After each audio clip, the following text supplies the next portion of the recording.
السلام عليكم ورحمة الله وبركاته. السلام عليكم ورحمة الله وبركاته.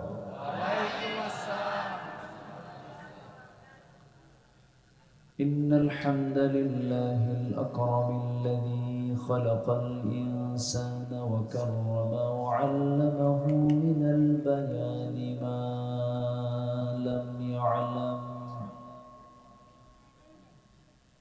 فسبحان الذي لا يحصى امتنانه باللسان ولا بالقلم. نشهد أن لا إله إلا الله وحده لا شريك له، ونشهد أن سيدنا وحبيبنا ومولانا محمدًا عبده ورسوله الذي أرسله بالحق بشيرا ونذيرا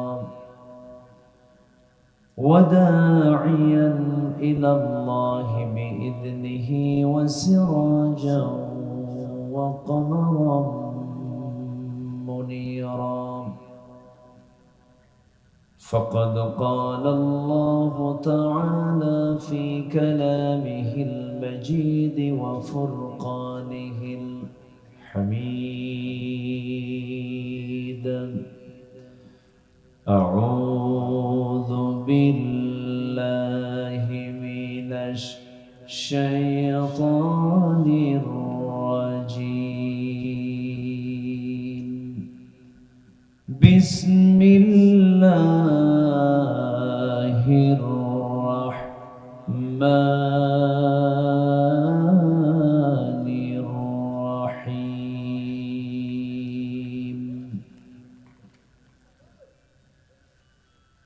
إن الذين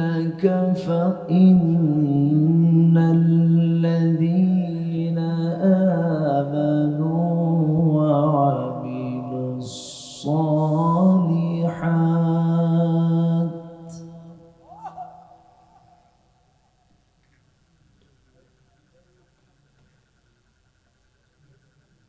وعملوا الصالحات لهم جنات تجري من تحتها الأنهار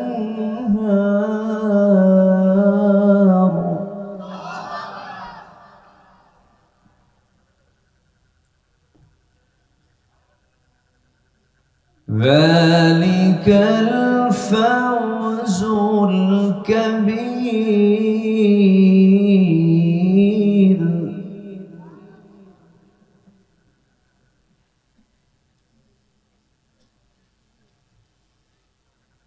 إن بطش ربك لشديد إنه هو يبدئ ويعيد وهو الغفور الودود.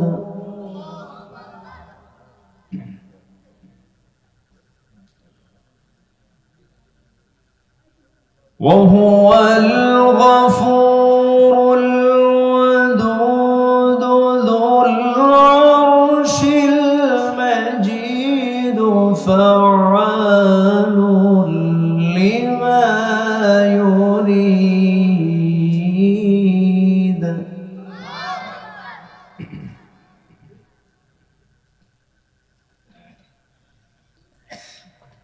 هل أتاك حديث الجنود فرعون وثمود؟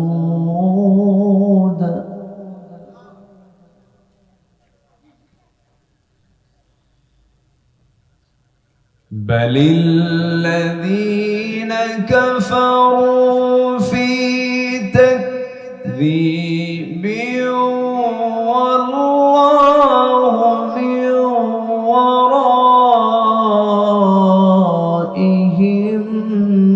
محيط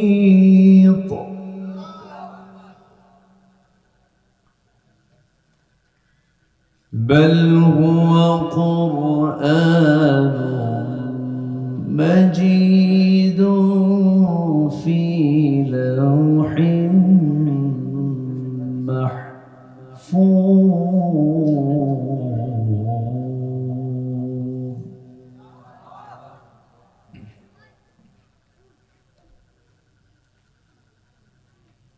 الله أكبر. بسم الله الرحمن الرحيم.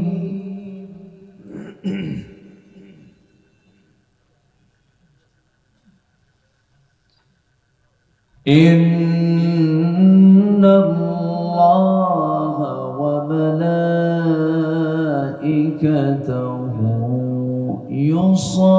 يصلون على النبي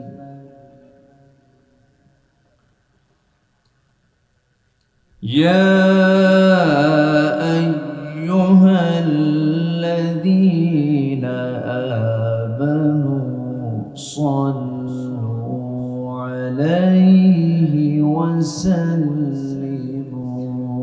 تسليما.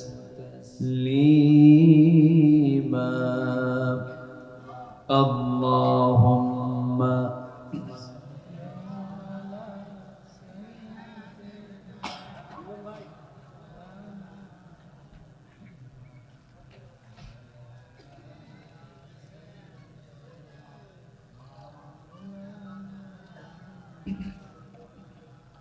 সবাই বলুন বালাগাল উলা বিকামালিহি কাশাফাত তুজা বিজামালিহি হাসানাত জামিউ খিসালিহি সাল্লু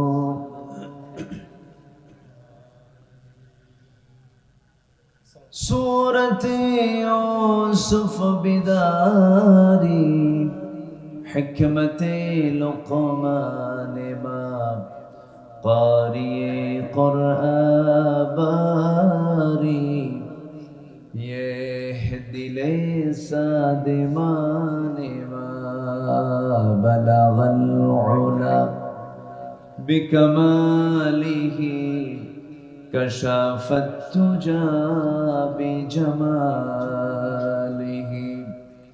حسنت جميع خصاله.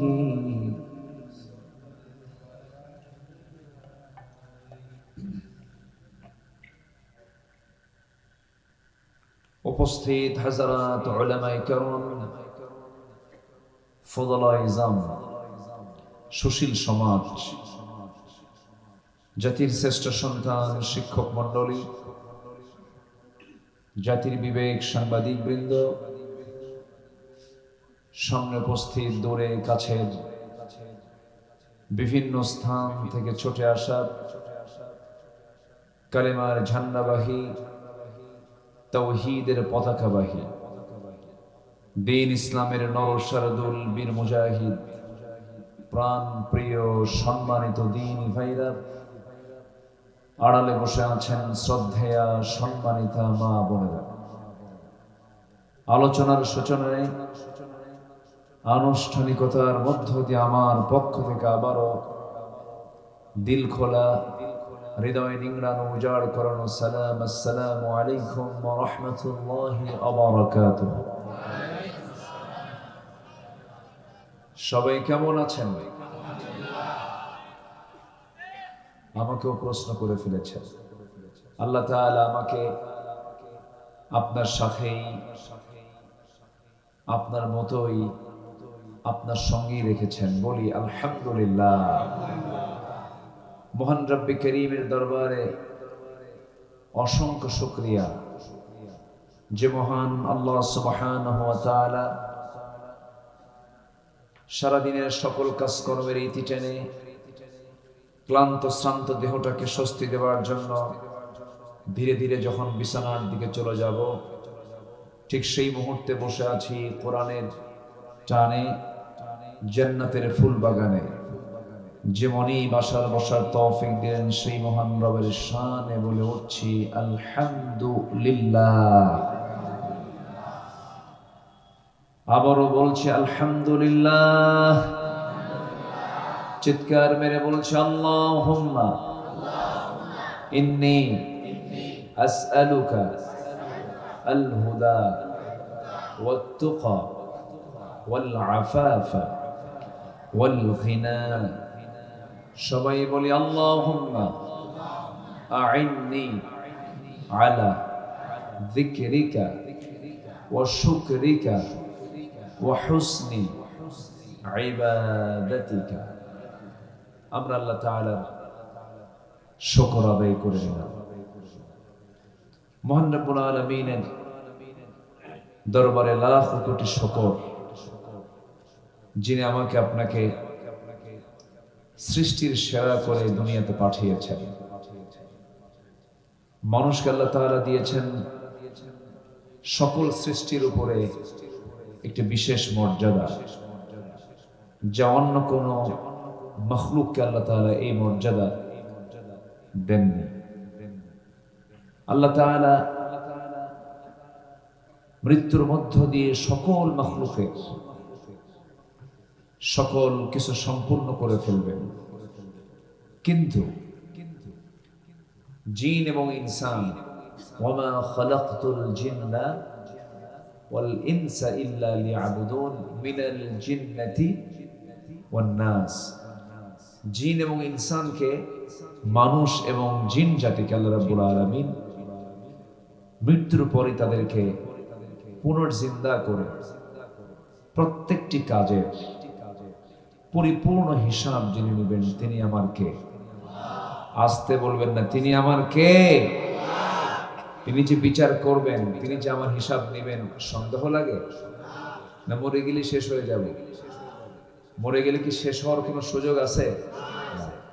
কোরআন তা প্রমাণ করে দিয়েছে। কোরআনের প্রতি যাদের দখল বেশি, কোরআনকে যারা ঈমানের সাথে যারা গ্রহণ করেছেন, তাদের কাছে এই বিষয়টা যত বেশি কোরআনটাকে গবেষণা করবে, তার আখিরাতটা তত বেশি ক্লিয়ার হয়ে যাবে। কোরআনটার দিকে যার বেশি নজর থাকবে, খেয়াল থাকবে, তার সামনে জান্নাত এবং জাহান্নামের কোনটা পথ, কোনটা জান্নাত আর কোনটা জাহান্নামের পথ তার সামনে তত বেশি সুস্পষ্ট হয়ে যাবে। এটা এমন একটি ম্যাপ, যে ম্যাপকে ভালো করে দেখতে পারলে এই ম্যাপ ধরেই জান্নাতের দরজায় পৌঁছে যাওয়া সম্ভব। কেউ তো সুবহানাল্লাহ বললেন না? দুনিয়ার ম্যাপে যদি রাজশাহী থেকে টেকনাফ যাওয়া যায়, কাউকে না বলে শুধু ম্যাপ ফলো করলেই পাওয়া যায়। সামান্য গুগল ম্যাপে যদি গোটা পৃথিবীর মানচিত্র যদি এবং টোটাল ম্যাপটা যদি গুগল ম্যাপ আপনাকে দিতে পারে, কোরআন এমন একটি ম্যাপের নাম যে কোরআনের দিকে নজর রাখলে, ভালো করে খুঁজলে পরে এর ডেস্টিনেশন, জান্নাত কোথায়, জাহান্নাম কোথায়, সবকিছু কোরআন স্পষ্ট করে আপনাকে জানিয়ে দেয়। যেরকম সুবহানাল্লাহ। ইমাম শাফি বলেছেন, কোরআন এমন একটি জানালার নাম যে জানালায় চোখ রাখলে জান্নাত জাহান্নামের দৃশ্য বান্দা দুনিয়াতে বসেই দেখতে পারে। সেই কালামে হাকিম থেকে আমি কিছু কথা বলতে চাচ্ছি। আমাকে সময় দেবেন তো ইনশাআল্লাহ? কারো কোনো কষ্ট নাই তো? কত প্রশ্ন আপনি কোরআনকে করবেন, আপনি ক্লান্ত হয়ে যাবেন। আপনার প্রশ্ন ফুরাবে, কিন্তু কোরআন থেকে জবাব ফুরাবে না। জোরে বলি সুবহানাল্লাহ। সব দিকে কথা কোরআন বলেছে, সব দিকের কথা। আপনি কোন দিকের কথা চান? আপনি কোরআনকে একটু প্রশ্ন করুন, কোরআন বলো তো সমগ্র জগৎ কে সৃষ্টি করেছে? কোরআন সুন্দর করে জবাব দিচ্ছে। আল্লাহ রাব্বুল আলামিন বলেন, আল্লাহু খালিকু কুল্লু শাইইন ওয়া বিশাইইন ওয়াকিল। সূরা জুমার ৬২ নম্বর আয়াতে আল্লাহ রাব্বুল আলামিন বলেন, তিনি সেই মহান প্রভু যিনি সকল কিছু সৃষ্টি করেছেন। কোরআনকে প্রশ্ন করুন, কোরআন তুমি বলো তো মানুষকে কেন সৃষ্টি করা হয়েছে, মানুষকে সৃষ্টির মূল লক্ষ্যটা কি? কোরআন সুন্দর করে জবাব দিচ্ছে। যারা পারেন ঠোঁট মিলিয়ে বলুন, ওয়ামা খালাকাতুল জিন্না ওয়াল ইনসা ইল্লা লিয়াবুদুন। জোরে বলুন আল্লাহু আকবার। এই জীবন মৃত্যু কেন সৃষ্টি করা হয়েছে?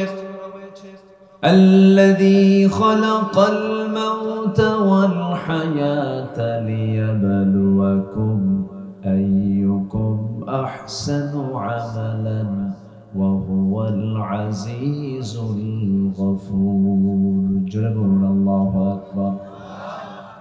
ভালো কাজের জন্য আল্লাহ রাব্বুল আলামিন দুনিয়াতে আমাকে আপনাকে পাঠিয়েছেন।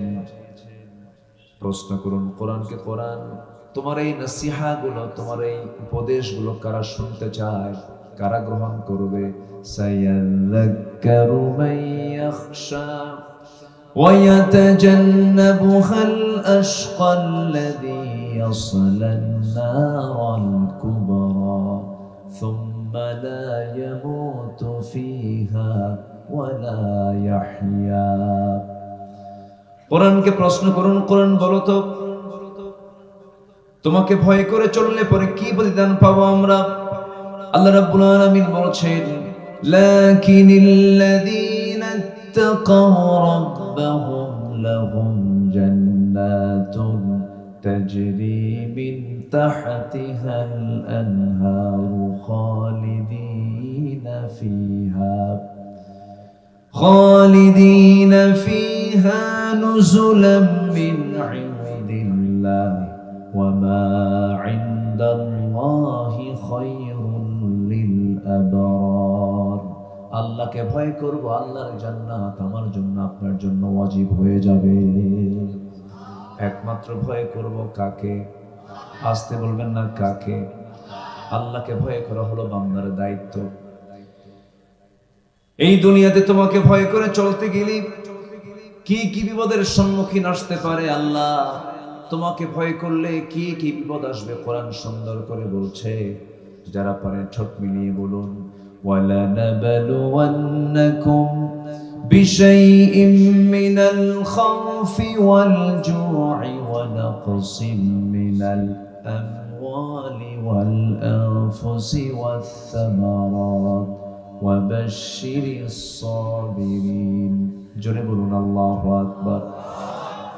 পরীক্ষা আসবে হলো ভয়ের, ক্ষুধার, জান মাল ফল ফলাদের ক্ষতি, এই সমস্ত মাধ্যম দিয়ে পরীক্ষা আসতে পারে। সেই পরীক্ষায় পাশ করলে পরে পুরস্কার দিবেন তিনি আমার কে? আমার বন্ধুগণ, তোমার পথে চলতে গেলে আমরা বন্ধু হিসেবে কাকে গ্রহণ করব? কোরআনকে প্রশ্ন করুন, কোরআন তুমি বলে দাও আমি কাকে, আল্লাহর পথে চলতে গেলে কাকে ফলো করব, কি আমার বন্ধু হবে?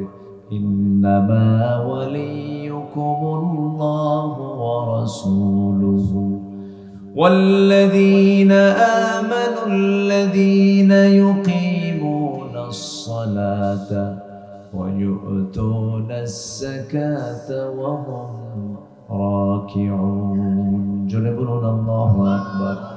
আল্লাহর পথে চলতে গেলে, আল্লাহর পথে আমাকে থাকতে গেলে আল্লাহকে এক নম্বর বন্ধু বানাতে হবে, রাসূলকে বন্ধু বানাতে হবে এবং ঈমানদারকে বন্ধু বানাতে হবে। সে কোন ধরনের ঈমানদার বন্ধু হবে? যে ঈমানদার বন্ধুগুলো নামাজ কায়েম করবে, যাকাত আদায় করবে এবং রুকুকারীর সঙ্গে তারা রুকু করবে।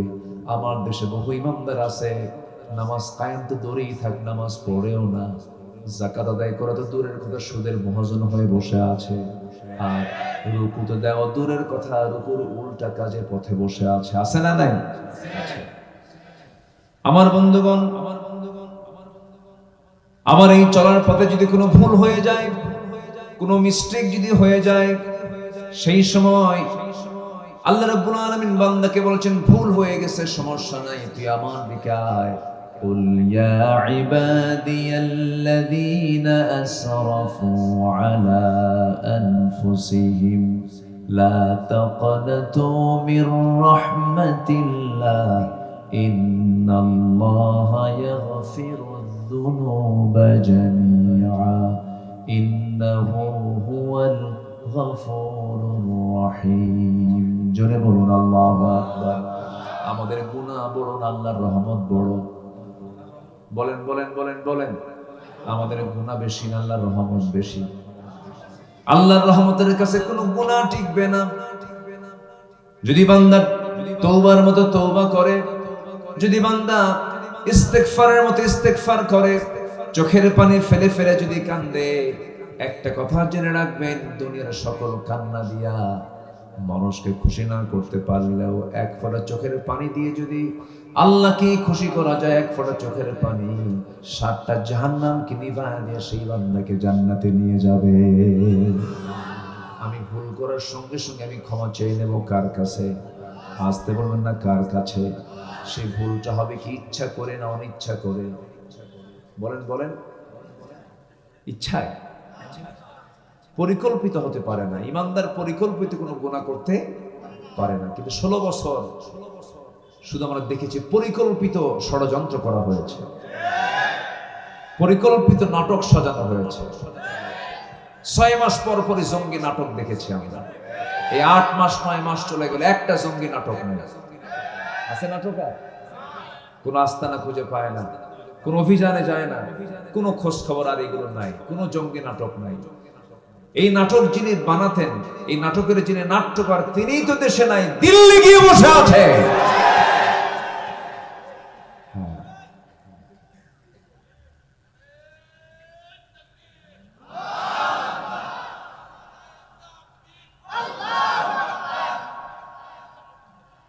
সম্মানিত ভাইয়েরা,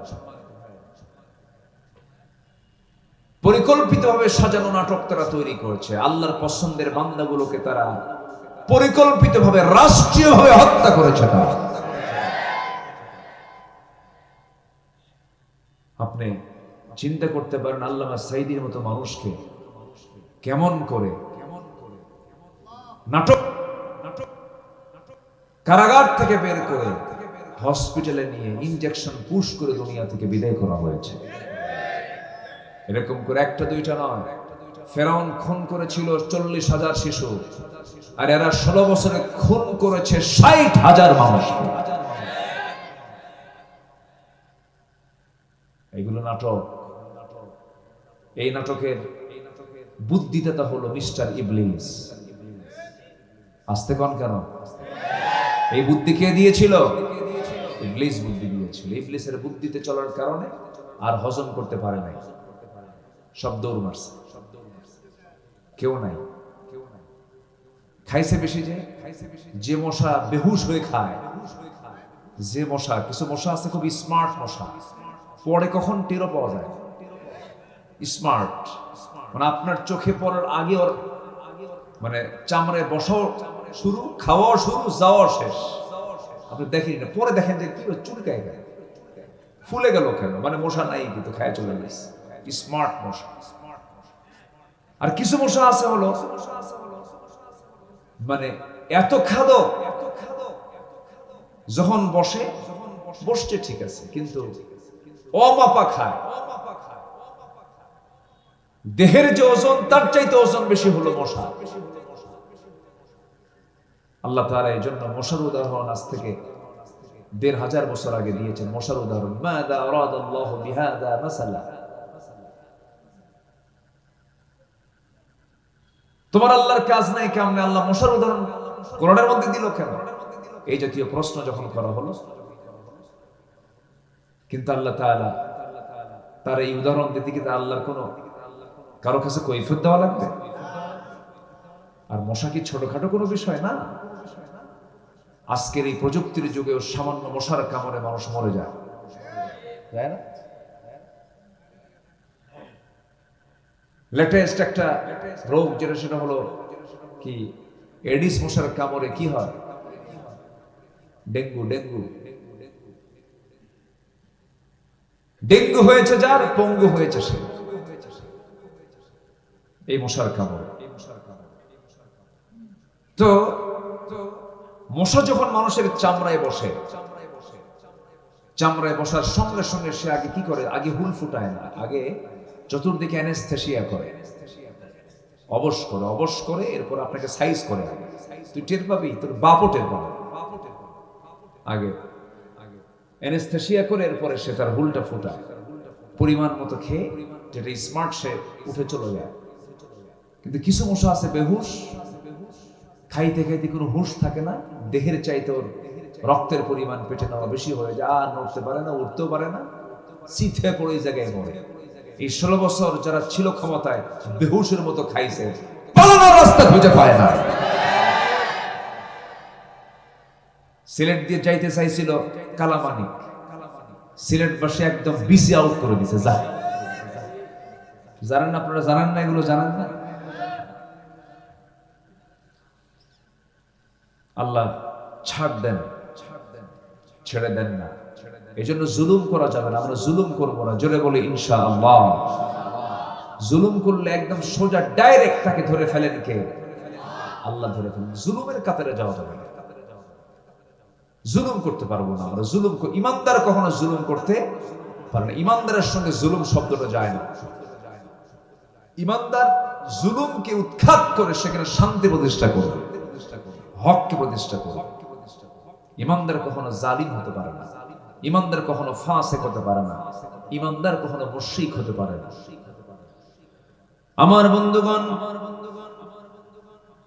এই জন্য আমরা কোরআনের সঙ্গে ধারণা দেব, কোরআনকে মানব। জীবনের এক জায়গায় না, সব জায়গায়। বলুন, আসতে বলবেন না, এক জায়গায় না, সব জায়গায়। আল্লাহ রাব্বুল আলামিন কোরআনকে আংশিক মানতে বলেন নাই, কোরআনকে পরিপূর্ণরূপে মানতে বলেছেন। আফাতুমিনুনা বিবা'দিল কিতাব ওয়া তাকফুরুনা বিবা'দ।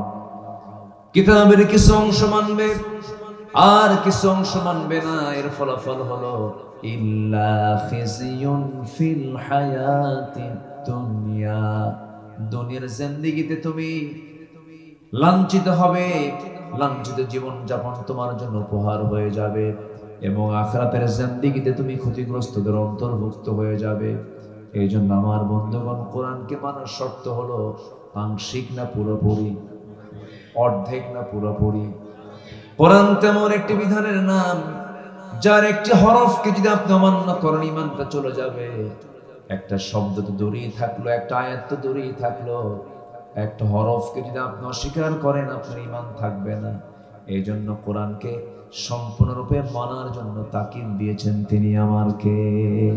উদখুলু ফিস সিলমি কাফা ওয়া লা তাত্তাবিউ খুতুওয়াতিশ শাইতান ইন্নাহু লাকুম আদুউম মুবিন। জোরে বলুন আল্লাহু আকবার। পরিপূর্ণরূপে ইসলামে দাখিল হয়ে যাও। আংশিক ইসলামকে মানা যাবে না।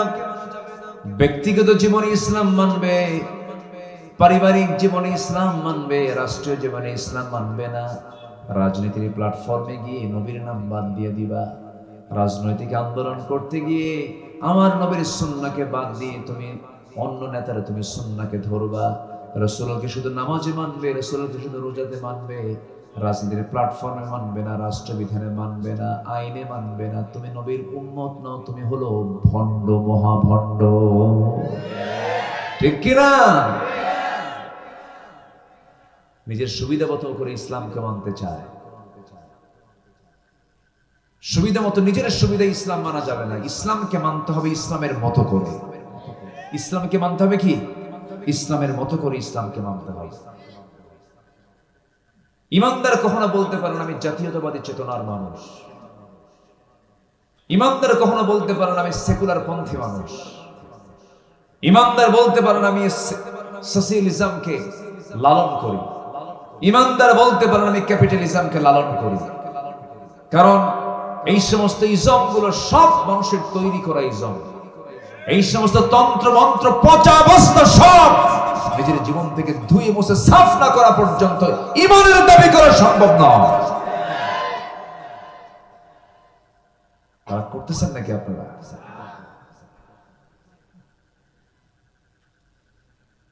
আমার দল ইসলামী মূল্যবোধের দল, এই সমস্ত কথা অনেকেই বলে। আমরা ধর্মীয় মূল্যবোধে বিশ্বাসী। ধর্মীয় মূল্যবোধে বিশ্বাসী তো ইসলামী দল করো না কেন? হ্যাঁ, কি রাগ করতেছেন নাকি আপনারা? রাগ করলেও কি করবো ভাই, আমাকে সত্য কথা বলতে হবে তো। আপনি বলছেন আমি ধর্মীয় মূল্যবোধে বিশ্বাসী। ধর্মীয় মূল্যবোধে যদি আপনি বিশ্বাসী হন, ইসলামী মূল্যবোধে যদি বিশ্বাসী হন, আপনার দলের নাম তো ইসলামী দল হবে না, আপনার দলের নাম হবে ইসলামী দল।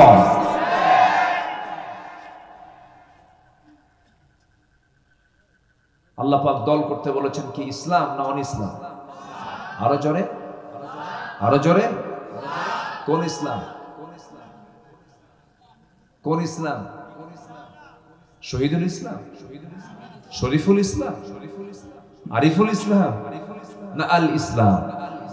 দিন ইসলাম। হ্যাঁ ফাইন, দিন ইয়াল ইসলাম। আল্লাহ রাব্বুল আলামিন বলেন ইন্নাদ দীনা ইনদাল্লাহিল ইসলাম। আল্লাহর নিকট মনোনীত দিন একটাই, মনোনীত দল একটাই, মনোনীত জীবন বিধান একটাই, মনোনীত জীবন ব্যবস্থা একটাই, তার নাম হলো, জোরে বলেন কি? ইসলাম। ইসলামকে আমরা সব জায়গায় মানবো, জোরে বলি ইনশাআল্লাহ। আমরা কি সফল হতে চাই না ব্যর্থ হতে চাই? বলেন সফল না ব্যর্থ? আমরা কেউ কি ফেল করতে চাই? পরীক্ষার হলে যারা অংশগ্রহণ করে, যারা যায়, যারা ছাত্র, যারা শিক্ষার্থী, কেউ কি নিয়ত করে যায় যে আমি ফেল করতে যাচ্ছি? সবার চিন্তা কি? পাস করার জন্য হলে যাচ্ছি, পরীক্ষা দিতে যাচ্ছি। কিন্তু এরপরেও কিছু ফেল করে কিনা বলেন? ফেল করে। লাভ লস তো কিছু হয়, কিন্তু এই যে ছাত্র ফেল করলো, এই ছাত্র ফেল করার পিছনে দায়ীটাকে ছাত্র নিজে না অন্য কেউ? ভালো করে বলবেন। কোন শিক্ষক কি চায় কোন ছাত্র ফেল করুক? কেউ চায় নাকি? কেউ কিন্তু চায় না। কোন শিক্ষকের চিন্তা এটা থাকে না। ছাত্র ফেল করে ছাত্রের দোষে। আল্লাহ রাব্বুল আলামিন বলেছেন বান্দারে কখনো তুমি ফেল করবে না যদি আমার পথকে যদি মেনে চলো, আমার পথ পন্থাকে তুমি যদি ফলো করতে পারো, তোমার কোনো ব্যর্থতা আসবে না, তোমার কোনো ফেল আসবে না। আল্লাহ রাব্বুল আলামিন কোরআনে কারীমের বিভিন্ন জায়গায় সফল হবে কারা, সফলতা পাবে কারা, তাদের ব্যাপারে বিভিন্ন জায়গায় বিভিন্ন সুন্দর করে বিভিন্ন আঙ্গিকে তিনি কথা বলেছেন। আল্লাহ রাব্বুল আলামিন সূরাতুল বুরুজের ভিতরে সুন্দর করে বলে দিচ্ছেন সফল কারা। দেখো 9টা পয়েন্ট আমি সফলতার দিকগুলো তুলে ধরতে চাচ্ছি। নাম্বার 1 হলো ইন্নাল্লাযীনা আমানু ওয়া আমিলুস সালিহাত লাহুম জান্নাতুম তাজরি মিন তাহতিহাল আনহার যালিকাল ফাওজুল কাবীর। জোরে বলুন আল্লাহু আকবার। সফলতার দুইটা শব্দ কোরআনে আসছে। সফলতার দুইটা শব্দ কোরআনে আসছে। এক নাম্বার হলো ফাইজুন, ফাউজুন, আর একটা হচ্ছে মুফলিহুন, তুফলিহুন, আফলাহ। এই শব্দগুলো আসছে। আল্লাহ রাব্বুল আলামিন বলেন নাম্বার 1 হলো সফল কারা। 9টা দিক যাদের মধ্যে পাওয়া যাবে তারাই হবে সফল। এর মধ্যে 1 নাম্বার দিক হলো ঈমান এনেছে যে এবং সৎ আমল করেছে যে। ইন্নাল্লাযীনা আমানু ওয়া আমিলুস সালিহাত লাহুম জান্নাতুন তাজরি মিন তাহতিহাল আনহার। জোরে বলুন আল্লাহু আকবার।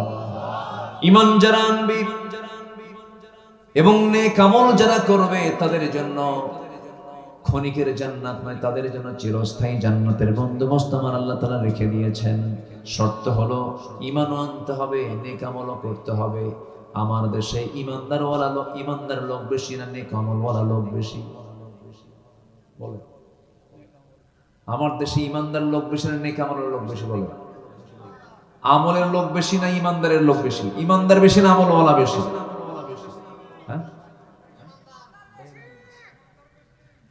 আমি কিন্তু খুব ক্রিটিক্যাল প্রশ্ন করেছি। আমার দেশে আমলওয়ালা বেশি না ঈমানদার বেশি?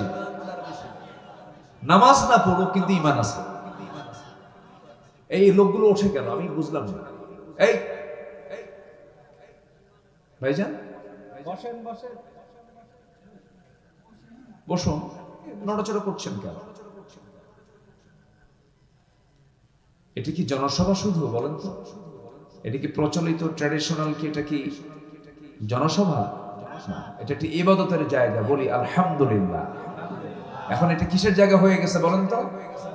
ইবাদতের জায়গা।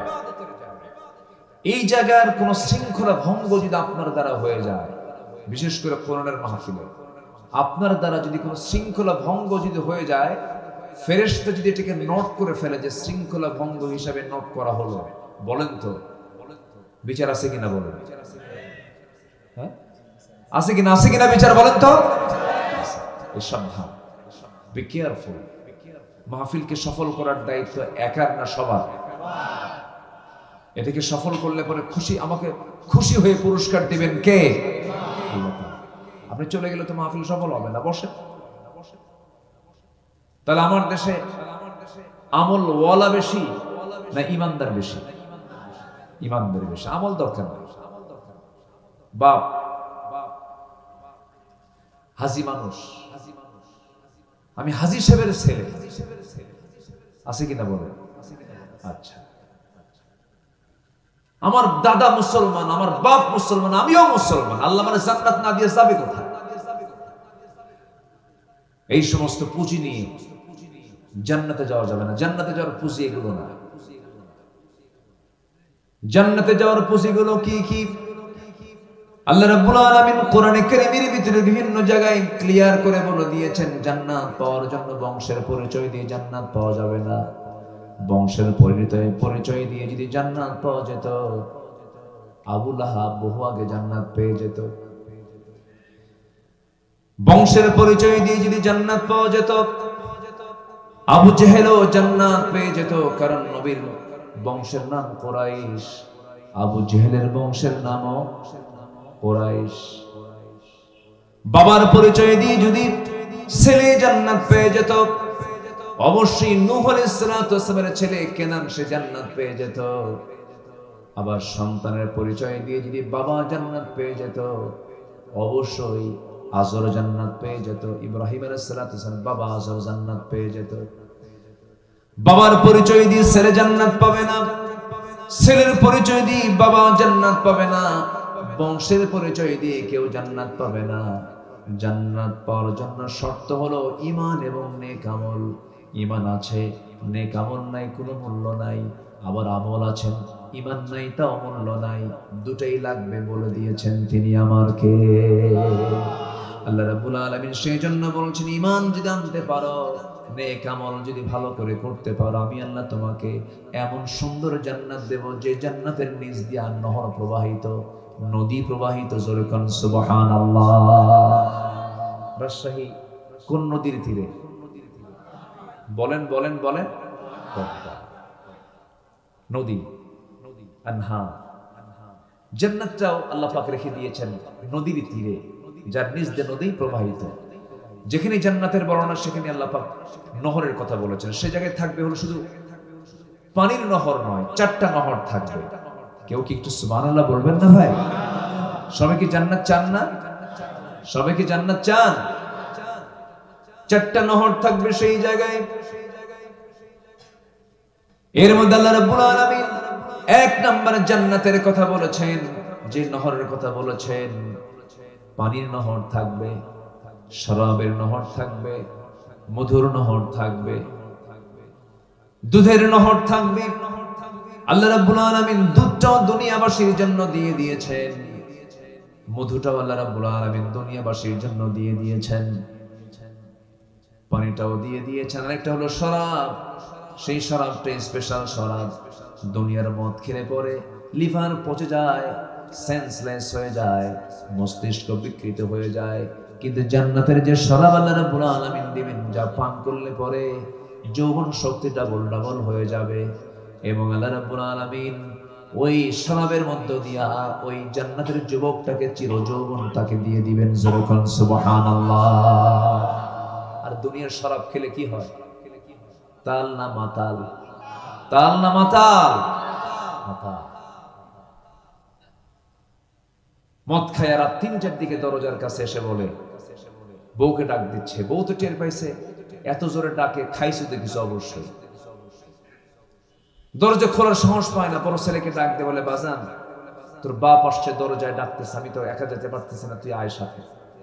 বড় একটা ছেলেকে সাথে নিয়ে দরজার কাছে এসে দরজা খোলা মাত্র ডাবল বোতল খাইছে। চোখ বড় বড় বানায়া বইয়ের দিকে তাকায়া বলে, আম্মা আসসালামু আলাইকুম।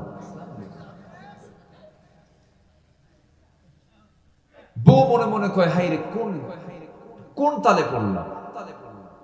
এটা রাগ করে বলে ফেললো, তোমার কি একটু হোশ নাই? পাশে একটা যুবক ছেলে পাশে দাঁড়ায় আছে, তুমি তার সামনে আমার মা বলে ডাকো?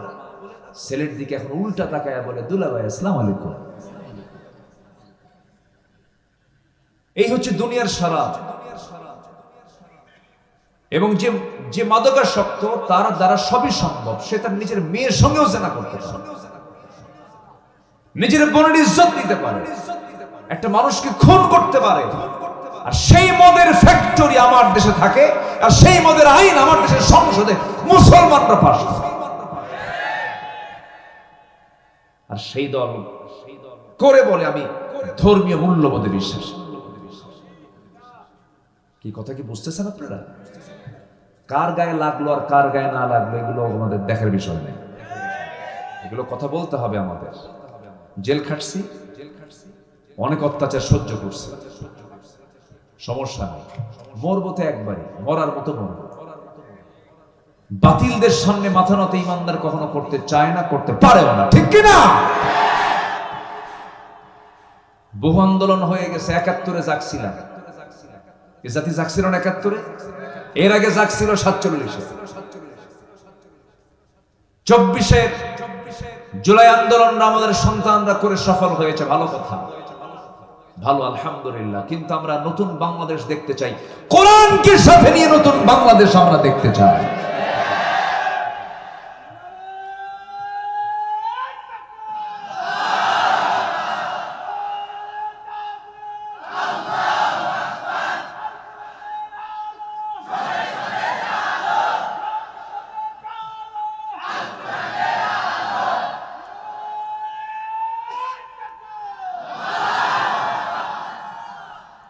আমার দেশের নেতৃত্ব আজ পর্যন্ত ৫৪ বছরের যারাই ছিল, তারা এক একটা বড় বড় চিটার, ঠিক কিনা? ধোঁকাবাজ। নির্বাচন আসলেই বলতো, আমি আলহাজ, কুতকুতানি চুলকানি খাউজা। নির্বাচন আসলেই বলতো, আমি একজন ধর্মীয় মূল্যবোধে বিশ্বাসী। নির্বাচন আসলেই বলতো, আগামী নির্বাচনে যদি আমরা আপনাদের জনসমর্থন পাই তাহলে মদিনার সনদে দেশ চালাবো। কত বড় মিথ্যুক চাবাবাজ! অনিসলামী দলের নেত্রী কয় মদিনার সনদে দেশ চালাবো। মদিনার সনদে দেশ চালায় নাই, মোদির সনদে দেশ চালিয়েছে ওরা।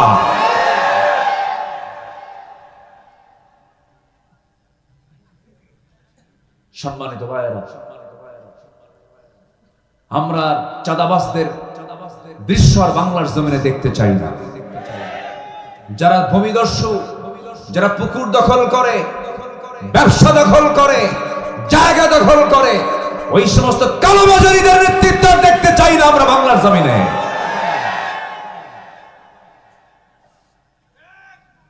আমরা সজাগ থাকলে, আমি জেগে উঠলে দেশ বিজয় অবশ্যই হবে। জোরে বলি ইনশাআল্লাহ। আমি নিজেই একটা বাংলাদেশ, আমি নিজেই এক বাংলাদেশ, ঠিক কিনা? আমরা এগিয়ে যাব সামনের দিকে, সততা নিয়ে, নৈতিকতা নিয়ে, আদর্শ নিয়ে, ঈমান নিয়ে। আল্লাহ কবুল করুন। দেখলাম তো সবকিছু, কত কষ্ট করে আমার সন্তানরা জীবন দেয়, আর উপদেষ্টার পদগুলো নিয়ে ক্ষমতার মসনদে ওরা বসে এদেশের শত্রুগুলোকে দেশ থেকে প্রচার করে দেয়। বড় আফসোস। মন চটলি 16 বছর ধরে এক নেতার বক্তব্য শুনতাম, মন চটলি বলতো খেলা হবে।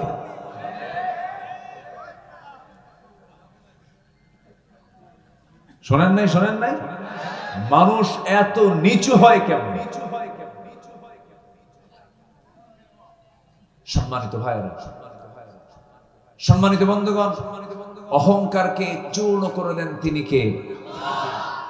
অহংকার বান্দার দ্বারা হতে পারে কিভাবে? বলে এই দেশ আমার বাপ স্বাধীন করছে, বলেন? বলছে কিনা বলেন? বলে যে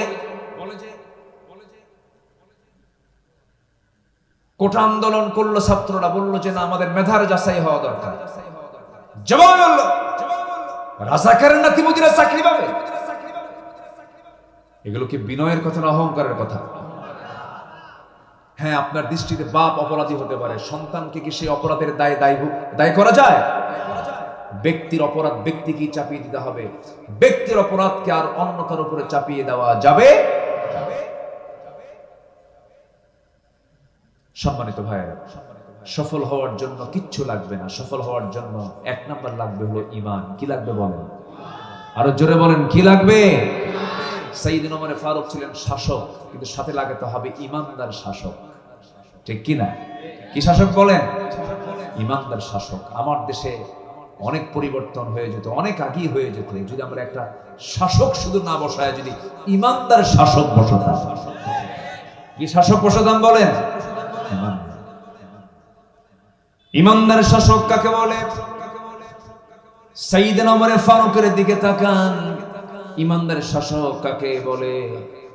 সাইয়েদনা আবু বকর রাদিয়াল্লাহু আনহুর দিকে তাকান, ঈমানদার শাসক কাকে বলে? সাইয়েদনা ওসমান জিন্নুরাইনের দিকে তাকান।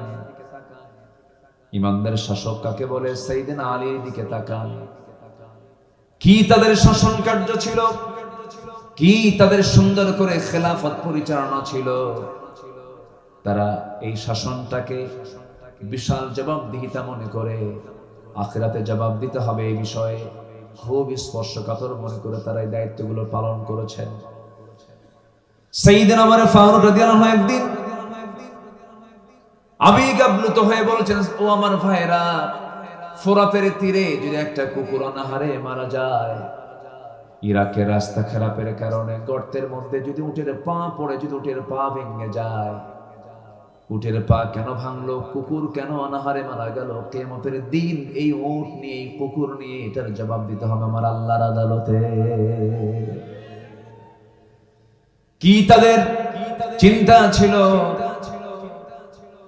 প্রথম খলিফা সাইয়েদনা আবু বকর সিদ্দিক রাদিয়াল্লাহু তাআলা আনহু যখন খেলাফতের দায়িত্ব পেলেন, ইন্তেকাল করেছেন মুহাম্মদ সাল্লাল্লাহু আলাইহি ওয়াসাল্লাম। তিনি যখন দুনিয়া থেকে বিদায় নেবেন, জামাতে নামাজ পড়তে পারছেন না। জামাতে নামাজ পড়ার জন্য যে শক্তি দরকার, সেই শক্তিটুকু আমার নবীর দেহে ছিল না। আজান শুনেছেন, বেলাল আজান দিয়েছেন, তিনি ওঠার চেষ্টা করছেন, মাথা চক্কর মেরে পড়ে যেতে লাগলেন। আমাদের আম্মা জান আয়েশা সিদ্দিকা রাদিয়াল্লাহু তাআলা আনহা তাকে ধরে ফেললেন, বলছেন, ইয়া রাসূলুল্লাহ, আপনার মনে হয় জামাতে নামাজ পড়তে পারবেন না, গায়ে কোনো শক্তি নাই। নবীজি বলছেন, আয়েশা রে, বিষক্রিয়া শুরু হয়ে গেছে আমার দেহের ভিতরে। ইহুদিরা আমার খাদ্যের মধ্যে যে বিষ ঢুকিয়ে দিয়েছিল, তার বিষক্রিয়া আমার দেহে এখন শুরু হয়ে গেছে, প্রচন্ড কষ্ট হচ্ছে আয়েশা, আমি মনে হয় বাঁচবো না।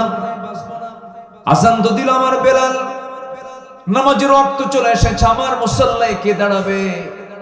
আয়েশা, তুমি আমার পক্ষ থেকে জানিয়ে দাও, আমার মুসাল্লায় আমার দায়িত্ব পালন করার জন্য আমি কাউকে মনোনয়ন দিলাম না, আমার আবু বকর যেন আমার দায়িত্ব পালন করে, মানে পরবর্তী খেলাফতের দায়িত্ব আমার আবু বকরই পালন করবে, নামাজের নেতৃত্ব দিবে, যে দেশের নেতৃত্ব দিবে সে।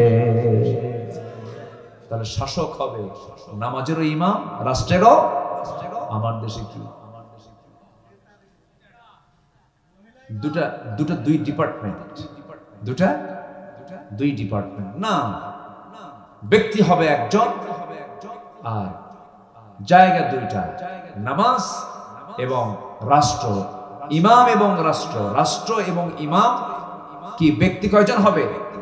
একজন। কাজ কয়টা? দুইটা।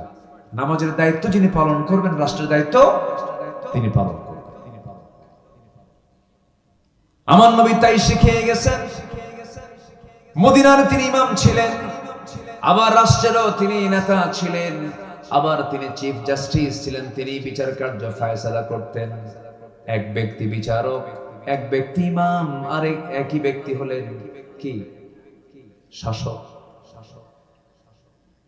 আবু বকর সিদ্দিক রাদিয়াল্লাহু তাআলা আনহু যখন শুনতে পেলেন নবীজি তাকে ইঙ্গিত করেছেন, নবীর মুসাল্লায় তিনি দাঁড়িয়ে গেলেন, নামাজ শুরু করবেন। আকামাত শেষ হয়ে গেছে, যখন তেলাওয়াতের সুরটা যখন চেঞ্জ হয়ে গেছে, নতুন ইমাম দাঁড়ায় গেছে, সাহাবায়ে কেরামদের মধ্যে কান্নার রোল পড়ে গেল। কান্নায় ভেঙে পড়ছেন সাহাবায়ে কেরাম। আহারে, সারা জীবন নামাজ পড়েছে যার পেছনে, আজকে তাকে পাচ্ছি না। সব হাওমাও করে কাঁদতেছেন। রাসূল বলেছেন, আয়েশা আমাকে একটু ধরো তো, আমাকে জানালার কাছে নিয়ে যাও। জানালার কাছে নিয়ে যাওয়া হলো। আমার নবীজি জানালার কাছে চলে গেলেন, তাকে ধরে রাখলেন। আম্মা জান আয়েশা সিদ্দিকা রাদিয়াল্লাহু তাআলা আনহা নামাজের দৃশ্যগুলো দেখতেছিলেন, কেমন করে আমার সাহাবীরা রুকু করে সিজদা করে। সাহাবায়ে কেরামদের কান্নার আওয়াজ শুনে নবীজিও কান্নায় ভেঙে পড়লেন। চোখের কোনা বেয়ে বেয়ে টপ টপ করে পানি পড়া শুরু হলো, দুই গাল ভিজে গেল। আমার নবীজিকে আম্মা জান আয়েশা সান্ত্বনা দিয়ে বলছেন, ইয়া রাসূলুল্লাহ আপনি কাঁদলেন কেন? কান্নার তো কোনো কারণ নেই। আপনার সাহাবীরা আল্লাহর হক আদায় করছেন, নামাজ আদায় করছেন, তারা জামাতে জামাতে, আপনি কেন কান্নাকাটি করছেন? রাসূল বলেন, আয়েশা মানুষ দুটার সময় বেশি কান্না করে, একটা হলো চরম দুঃখের সময়, আর একটা হলো চরম আনন্দের সময়। আল্লাহর কসম করে বলছে, আয়েশা রে, এখন এই মুহূর্তে আমার যে তুমি চোখে পানি দেখতেছো, আমার যে কান্না দেখছো, এটা আমার দুঃখের নয়, এটা আমার চরম আনন্দের চোখের পানি বের হচ্ছে। তুমি কি জানো আয়েশা, এই নামাজ কায়েমের সংগ্রাম করতে গিয়া তায়েফের ময়দানে আমাকে কাফেররা মারতে মারতে দাগ করে ফেলেছিল, রক্তাক্ত করে ফেলেছিল, আমাকে মেরে ফেলার জন্য সব করেছিল। এই নামাজ কায়েমের জন্য আয়েশা উহুদের ময়দানে তারা দান মুবারক আমার শহীদ করে দিয়েছে। দেখো দান দুইটা নাই আমার। এই যে তায়েফের দাগে, তায়েফের আঘাতে গোটা শরীরটা আমার ক্ষত বিক্ষত হয়ে আছে, দুটা দাঁত ভেঙে গেছে উহুদের প্রান্তরে। ওরে আয়েশা, খন্দকের পরীক্ষা খনন করতে গিয়ে ওই যে আমার কোমরটা কুঁজো হয়ে গেছে, আজকে মৃত্যুর দিন পর্যন্ত, মৃত্যুর আগ পর্যন্ত আমি আমার কোমর সোজা করতে পারছি না। যে নামাজ কায়েমের জন্য আমার কোমর চলে গেল, আমার দাঁত চলে গেল, দেশ ছাড়তে হলো, গালিগালাজ শুনতে হলো, ক্ষত বিক্ষত হতে হলো। আমার চাচা আমির হামজাকে মেরে তারা কলিজা পর্যন্ত বের করে চিবায় চিবায় প্রতিশোধ নিতে পারলো। সেই নামাজ আজকে রাষ্ট্রীয় পর্যায়ে কায়েম হয়ে গেছে। আয়েশা, এটা আমার দুঃখের হাসি, দুঃখের কান্না নয়, এটা আমার আনন্দের কান্না। জোরে কোন সুবহানাল্লাহ। আমার বন্ধুগণ, আমার নবীর ইন্তেকাল হয়ে গেল, বহু লম্বা কথা। ইন্তেকাল হয়ে যাওয়ার পর খিলাফতের দায়িত্ব গ্রহণ করলেন হচ্ছেন সাইয়েদনা আবু বকর সিদ্দিক রাদিয়াল্লাহু তাআলা আনহু। দায়িত্ব পালন শুরু করলেন, কিন্তু তার দায়িত্বের আগ থেকে তিনি এক প্রতিবেশী বৃদ্ধা নারীর তিনি হক আদায় করতেন। তার স্বামী ছিল না, তার কোনো ছেলে সন্তান মেয়ে সন্তান কেউ ছিল না, নিঃসন্তান একজন মহিলা ছিলেন, বয়স্ক নারী ছিলেন। তার ঘরের পাশেই তার ঘর, তাকে দেখার জন্য যেমন তেমন কেউ ছিল না।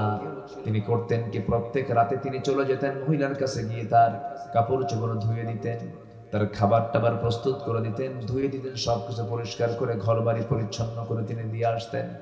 কিন্তু খেলাফতের দায়িত্ব যখন পেলেন, ওই বৃদ্ধা নারী মনে মনে চিন্তা করতেছে, আজকে থেকে আমার খেদমত করবে কে?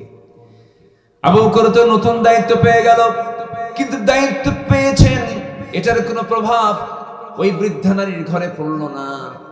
যথারীতি তিনি সব কাজ শেষে তিনি মহিলার ঘরে ঢুকতেন, কাপড় চোপড় ধুয়ে দিতেন, রান্না বান্না করে দিতেন, ফল ফলাদিগুলো ধুয়ে দিতেন, খেদমত চালাতে লাগলেন। পাশেই ছিল সাইয়েদনা ওমর ফারুকের বাড়ি।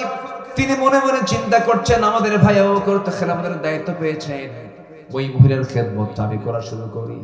দরজায় গিয়ে নক করে বলছেন, আমি আপনার খেদমত করতে আসছি।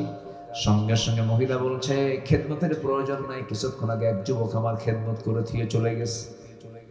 মনে মনে চিন্তা করলেন, কোন সেই খাদেম আমার দেখা দরকার। সাইয়েদনা ওমর ফারুক করলেন কি, অন্ধকার রাত্রিতে ওই বৃদ্ধা নারীর, বৃদ্ধা মহিলার ঘরের দরজার পাশে তিনি দাঁড় হয়ে আছেন। কে যেন খালি পায়ে চট করে ঘরের মধ্যে ঢুকে গেল। প্রথম রাত পান নাই, দ্বিতীয় রাত পান নাই, তৃতীয় রাতে তিনি দেখতে পেলেন কে যেন ঘরের মধ্যে খালি পায়ে ঢুকে গেল। অপেক্ষার প্রহর গুনলেন। কিছুক্ষণ পর দরজা খুলে যখন বের হতে নিয়েছেন, নগ্ন পায়ে পিছন থেকে চট করে তার হাতটা চেপে ধরে মুখের দিকে তাকায় দেখেন কেউ নয়, সাইয়েদনা আবু বকর সিদ্দিক রাদিয়াল্লাহু আনহু সামনে দাঁড়ানো। ওমর ফারুক বলছেন, আমিরুল মুমিনিন, আমাদের তো কিছু হক আছে।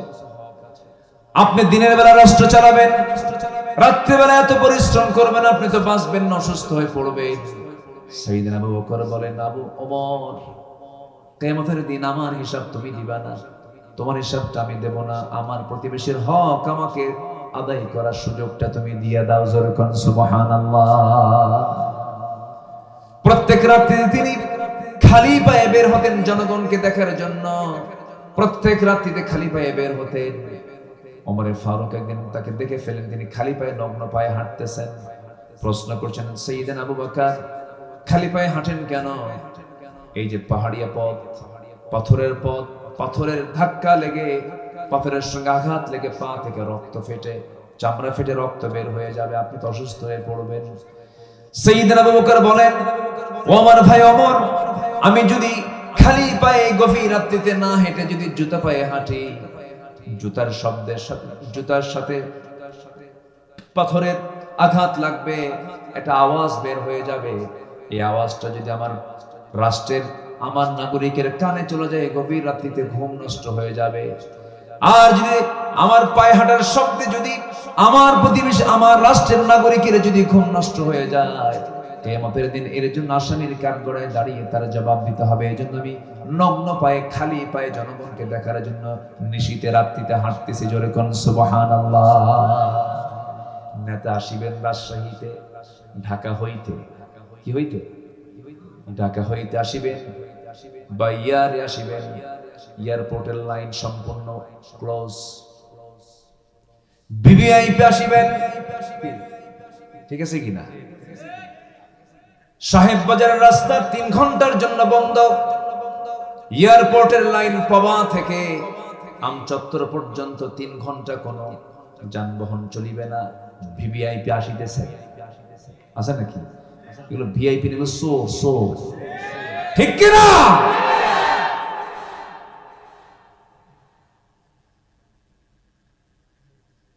সাইয়েদনা আবু বকর সিদ্দিক রাদিয়াল্লাহু তাআলা আনহু নাগরিকের ঘুমের যেন ব্যাঘাত না হয়, জুতার সাথে পাথরের একটা ধাক্কা লাগবে, আওয়াজটা নাগরিকের কানে চলে যাবে, ঘুম নষ্ট হবে, এই জন্য তিনি খালি পায়ে হাঁটতেন। জোরে কোন সুবহানাল্লাহ। কি চেতনা তাদের মধ্যে কাজ করতে। আমার বন্ধুগণ, কথার তো কোনো শেষ নাই। 2 বছর খেলাফতের দায়িত্ব পালন করেন। কয় বছর বলেন? 2 বছর। ইন্তেকাল করলেন। ওমর ফারুক রাদিয়াল্লাহু তাআলা খেলাফতের দায়িত্ব গ্রহণ করলেন। এখন তো এই মহিলার খেদমত করার জন্য কেউ নাই, তিনি ইন্তেকাল করেছেন। যেই দিন তিনি দায়িত্ব পেয়েছেন, সেই ওমর ফারুক সেই রাত্রিতে মহিলার ঘরে চলে গেছেন, দরজায় নক করেছেন। মহিলা জানে না প্রথম খলিফা ইন্তেকাল করেছেন। দরজায় নক করার সঙ্গে সঙ্গে দরজা খুলে গেছে। প্রয়োজনীয় সমস্ত খেদমতগুলো সম্পূর্ণ করলেন। সবকিছু ধুয়ে টুয়ে ক্লিয়ার করে তিনি ঘর থেকে বের হয়ে আসলেন। বুড়ি মহিলা খেজুর খেতে বসেছেন, পরিষ্কার করে দিয়ে তার সামনে খেজুরগুলো রেখে আসছেন ওমর ফারুক রাদিয়াল্লাহু তাআলা আনহু। সেই খেজুর থেকে একটা খেজুর মুখের মধ্যে নিয়ে তিনি খেতে নিয়েছেন, হঠাৎ করে কামড় দিয়েছেন, দাঁতের নিচে খেজুরের বীজটা আটকে গেছে। সঙ্গে সঙ্গে বুড়ি মহিলা বলে ফেলতেছেন, ইন্না লিল্লাহ। ইন্না লিল্লাহ বলার কারণ হলো উনি মনে মনে সিদ্ধান্ত নিয়েছেন, জান বুঝতে নিশ্চিত হয়েছেন, নিঃসন্দেহে আমার আগের খাদেম আবু বকর নাই, সে দুনিয়া থেকে বিদায় নিয়েছে। কারণ আমার আবু বকর যদি আজকে খেদমত করতে আসতো, আমার আবু বকর খেজুর শুধু ধুয়ে দিত না, খেজুরের বীজটা শুদ্ধ সব খেজুর থেকে বের করে আমার জন্য খাওয়ার সুবিধা করে দিত। জোরে কোন সুবহানাল্লাহ। আমার বন্ধুগণ, এই জন্য শাসক দরকার।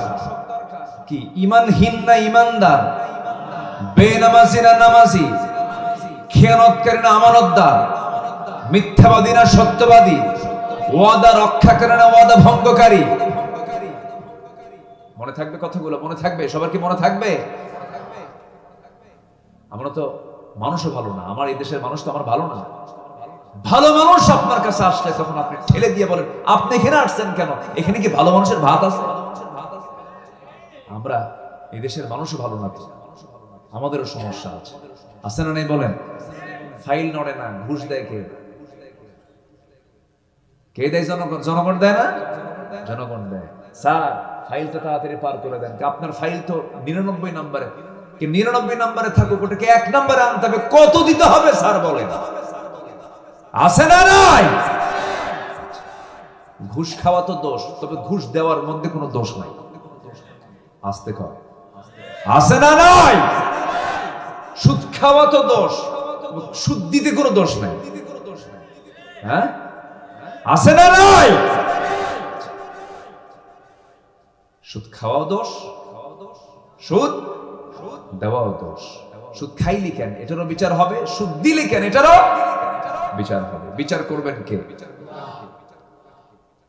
চলে যাচ্ছেন নাকি আপনারা? সবাই থাকবেন তো? জোরে বলি ইনশাআল্লাহ। সুদের কথা বলতেছি তো আবার রাগ করতেছেন কিনা জানি না। এই সময় দয়া করে উঠবেন না, যদি ওঠেন ভাববো ওটাই সুদ খায়।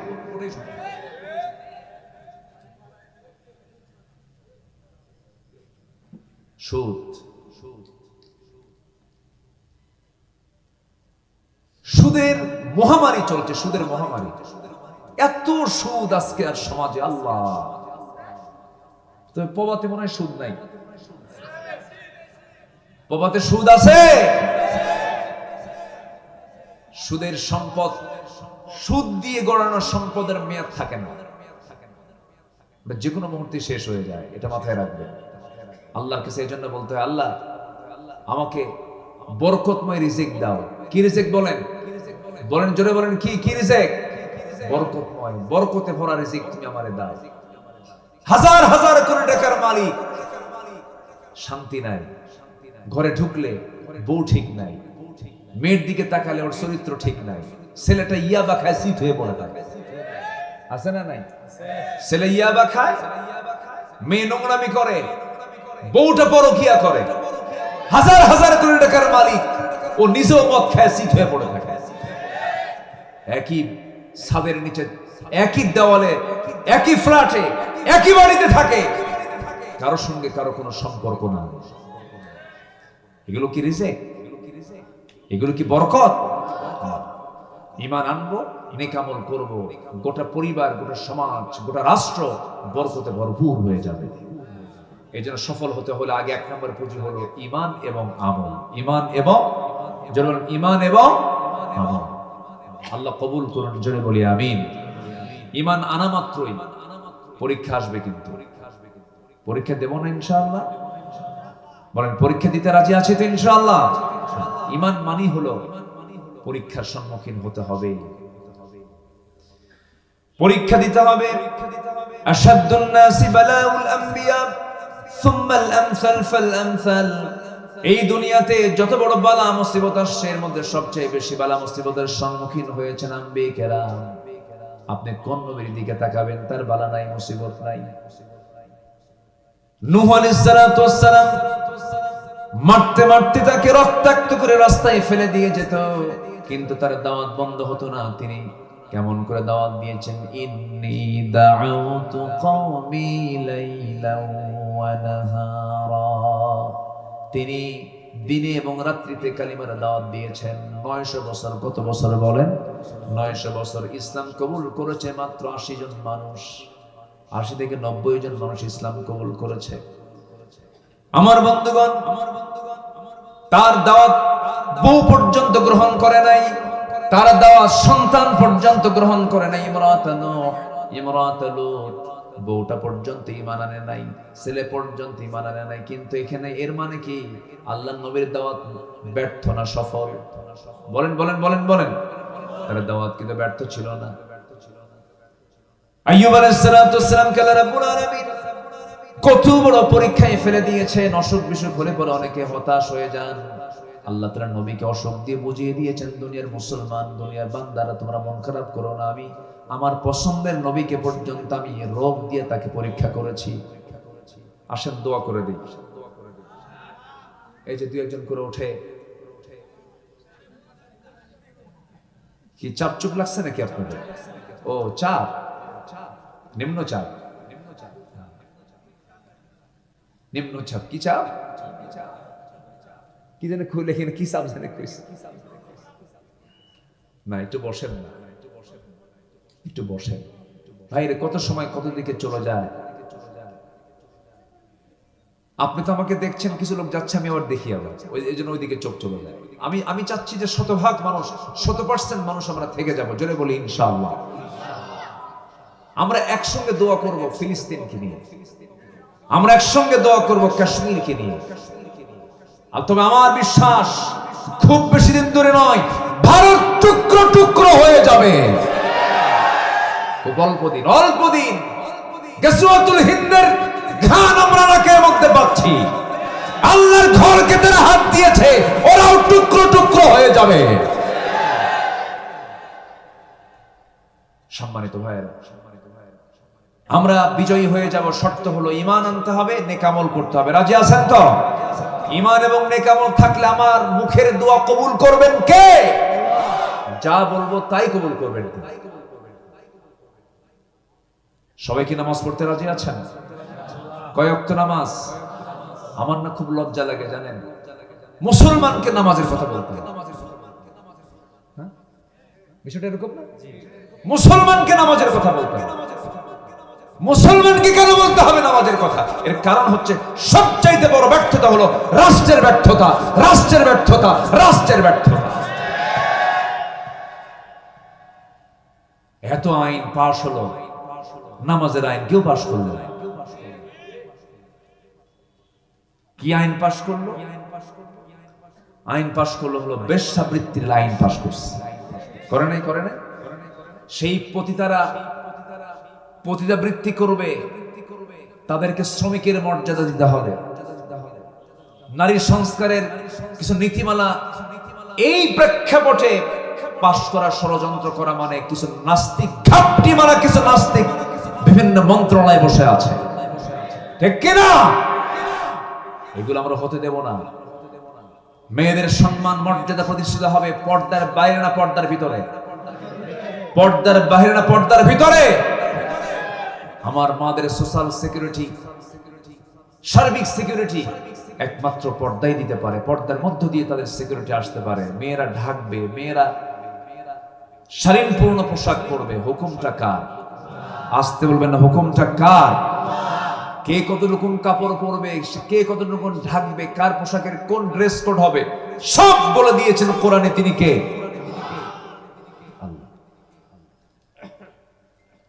প্রগতিবাদীরা, প্রগতি ওদের না, ওরা নাম দিয়েছে প্রগতিবাদী। প্রগতি না দুর্গতি। এই প্রগতিবাদীরা বলে একটা পুরুষ যদি গ্রীষ্মের খরতাপে ক্যাম্পাসের সামনে যদি বুকের সবগুলো বোতাম খুলে দিয়ে যদি বাতাস নিতে পারে, একটা নারী কেন পারবে না? কত বড় জানোয়ার দেখে।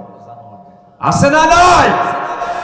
আচ্ছা, এগুলো দুষ্টামি, এগুলো শয়তানি।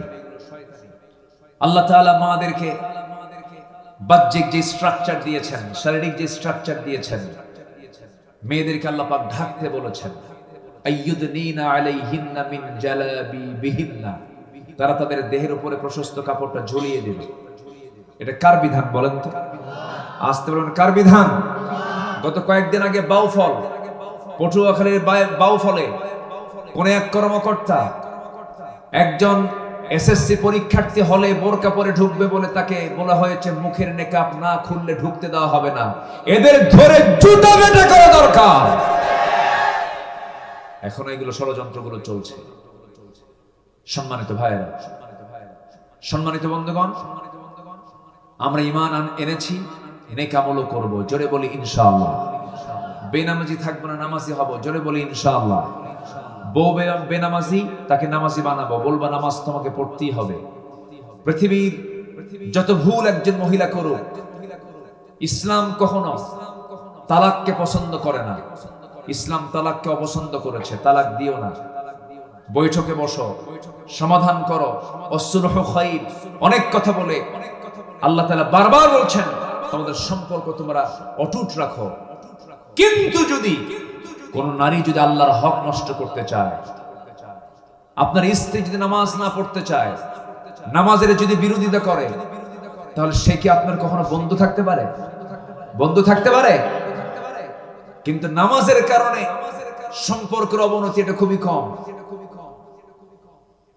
দিন মানার কারণে, দিন না মানার কারণে সম্পর্ক অবনতি হয়েছে এটা খুবই কম। যত তালাক হচ্ছে আমার দেশে, এই তালাকের প্রবণতা মূর্খদের মধ্যে বেশি না শিক্ষিতের মধ্যে বেশি?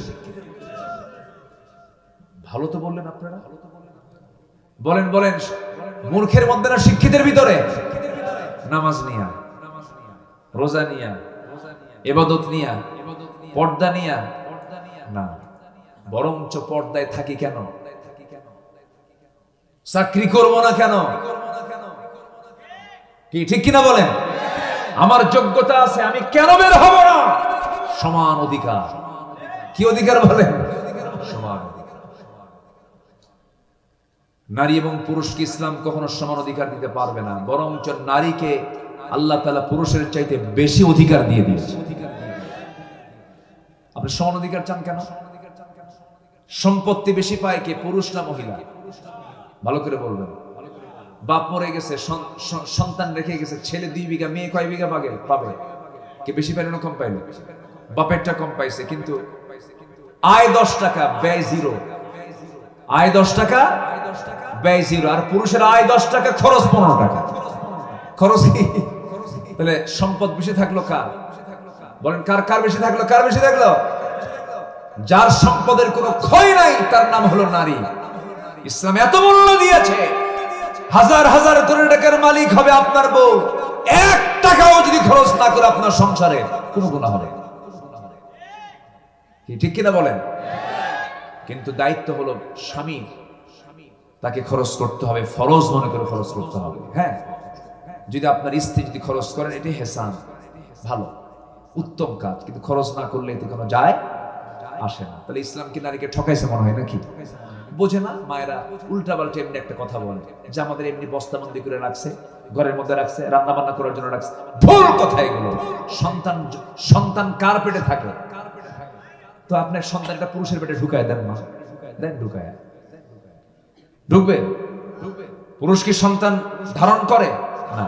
তো যার সাথে, যার পেটের সাথে, যার দেহের সাথে সন্তানের সম্পর্ক জুড়ে আছে, ডিপার্টমেন্ট সম্পূর্ণ ভিন্ন, তাদের কর্ম ভিন্ন, তাদের ক্ষেত্র ভিন্ন, ঠিক কিনা? বোঝে না, বোঝে বোঝে না। আল্লাহ পাক নারীকে কি দাম দিয়েছেন জানেন? প্রশ্ন করবেন হাদিসে, হাদিস বলে দাও জান্নাত কোথায়? হাদিস বলে দিচ্ছে জান্নাত মায়ের পায়ের নিচে। যেরকম সুবহানাল্লাহ। এরপরেও কই ইসলাম ঠকাইছে? ইসলাম কি ঠকাইছে? এগুলো ভুল কথা, এগুলো বোঝে না, জানে না, এই জন্য এই সমস্ত কথাগুলো বলা হয়। জানেন এই পৃথিবীতে একজন নারী দুনিয়াতে বসে জান্নাতের খাবার খেয়েছেন, বলেন কোন মহিলা? মারিয়াম। যেরকম সুবহানাল্লাহ, যেরকম সুবহানাল্লাহ। চিন্তা করা যায়, জান্নাতের খাবার দুনিয়াতে বসে খাইয়েছেন আল্লাহ পাক একটা নারীকে। জান্নাতের খাবার খাইয়ে দিলেন কেন? জাকারিয়া আলাইহিস সালাতু ওয়াস সালাম তার খেদমতের দায়িত্বে ছিলেন। এই বাইতুল মুকাদ্দাসের পাশে একটা ঘর ছিল, সেই ঘরে তাকে রাখা হলো। তিনি যখন খাবার দিয়ে আসতেন, তালা খুলতেন, খাবার দিয়ে আসতেন, তালা মেরে আবার চলে আসতেন। হঠাৎ করে 3টা দিন তার স্মৃতি থেকে মুছে গেছে, মারিয়ামকে খাবার দিয়ে আসতে হবে। 3 দিন একটানা যান নাই। হঠাৎ করে তার মনে হলো জাকারিয়া আলাইহিস সালাতু ওয়াস সালাম 3 দিনের মাথায় গিয়ে দরজা খুলে দেখেন মারিয়াম সুন্দর করে বসে আছেন, সামনে কোনো সমস্যা নাই, কিন্তু তার সামনে অসময়কালীন ফলমূলগুলো। আম হয় কোন মৌসুমে বলেন? এই গ্রীষ্মকালে, ঠিক আছে না? গ্রীষ্মকালে আমের মৌসুম, কিন্তু শীতকালে আপনার নরমাল, এখন হয়তো 12 মাসই আম থাকে, সেটা ভিন্ন কথা, কিন্তু আমের মৌসুম তো এটাই মৌসুম। এই সময় অসময়কালীন ফলমূলগুলো তার সামনে কে যেন সুন্দর করে সাজিয়ে রেখেছে। বলা হলো মারিয়াম আন্না লাকি হাদা ইয়া মারিয়াম। কোরআনে এগুলো কথা আছে না? বলেন তো, আন্না লাকি হাদা ইয়া মারিয়াম, মারিয়াম তুমি এই সমস্ত খাবারগুলো কোথায় পেয়েছো? সুন্দর করে মারিয়াম জবাব দিচ্ছেন, ক্বালাত হুয়া মিন ইনদিল্লাহ। ও খালু জাকারিয়া আলাইহিস সালাতু ওয়াস সালাম আল্লাহর পক্ষ থেকে আল্লাহ আমার জন্য স্পেশালি জান্নাতের খাবার পাঠায়া দিয়েছে। ভরসা কার উপর ছিল? আপনিও ভরসা করেন মা, আল্লাহ আপনার রিজিক দিয়ে দিবেন। বলে যে পুরুষ চাকরি করবে, আমিও চাকরি করব। হ্যাঁ চাকরি করেন, পুরুষের সাথে না, মেয়েদের মহলে চাকরি করেন। কি ঠিক কিনা বলেন? চাকরি করেন, পর্দা ছাড়া না, পর্দা সহ, পর্দা সহ চাকরি করেন, পর্দায় থেকে চাকরি করেন, কোনো সমস্যা নাই, কোনো প্রবলেম নেই। কিন্তু পর্দা নাই যেখানে চাকরি করা যাবে না সেখানে, এটা হচ্ছে সবচেয়ে বড় বিষয়। ইসলাম আপনাকে এত সংকীর্ণ করে রাখে না, অবশ্যই আপনার দায়িত্ব আছে। আপনি একজন পর্দাশীলা মহিলা, আপনার অপারেশন লাগবে, পেট অপারেশন করতে হবে। কি পুরুষ ডাক্তার ভালো হয় না মহিলা ডাক্তার ভালো হয়? ডাক্তার হবে মেয়েরা, সমস্যা কোথায়? কোনো প্রবলেম নেই।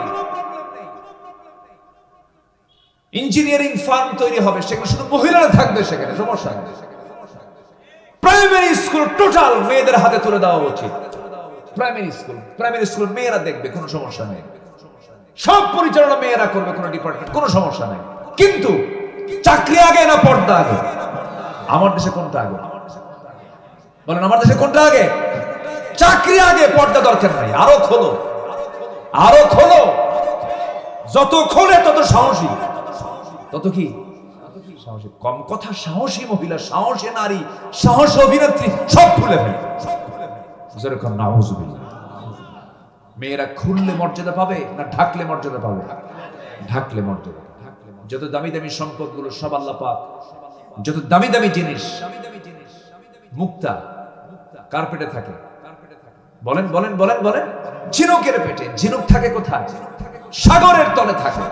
মুক্তা ঝিনুকের পেটে, ঝিনুক থাকে সাগরের তলে। আল্লাহ পাক পর্দার মধ্যে রেখে দিয়েছে। দামি দামি ফলমূলগুলো আল্লাহ পাক পর্দার মধ্যে রেখে দিয়েছে। চাঁপাইনবাবগঞ্জ, রাজশাহীর ওই যে মোড়ের আম চত্বর, ওটা কি আম? ওটা কিসের বলেন না? ওটা বড় আম, বুঝতে পারতেছে এটা কি? ফজলি আমের। আচ্ছা যাই হোক, আমি একটা আম পছন্দ করি, নাম হলো ন্যাংরা। কি আম? ন্যাংরা। আজ থেকে আরো 21 বছর আগে চাঁপাইনবাবগঞ্জের একদম কনসার্ট এরিয়াতে, শাহবাজপুর এলাকা মনে হয় এটা হতে পারে, সোনা মসজিদের আশপাশে হবে কোথাও। ওই বেচারের প্রায় 150 বিঘার মতো তার আম বাগান। তো বললাম, চাচা আপনার বাগানে কি কি জাতের আম আছে? উনি 120-25 আমের নাম বললেন। রাজভোগ, রানীভোগ, গোপাল ভোগ, এরকম বহু নাম টাম বললেন। এখন তারও নাম আরো কিছু আসছে। আম রংপুরের মিঠাপুকুরের দিকে এক আম হয় হাড়ি ভাঙ্গা, সামনে আর একটা নাম দেবে মাজা ভাঙ্গা। আচ্ছা যাই হোক, তো বললাম যে চাচা আমার তো একটা আম পছন্দ খুব, কিন্তু আমের নামটা ভালো হয় নাই কেন? কি নাম? ন্যাংরা। আমি বললাম আচ্ছা ন্যাংরার নামটা আসলো কেমন, এটার তফসিলটা বলেন। তো বলতেছে মনে হয় ন্যাংরা কোনো লোক এই গাছটা লাগাইছে। তো এই আম আল্লাহ পাক কি পর্দায় রেখেছেন না পর্দা ছাড়া রেখেছেন?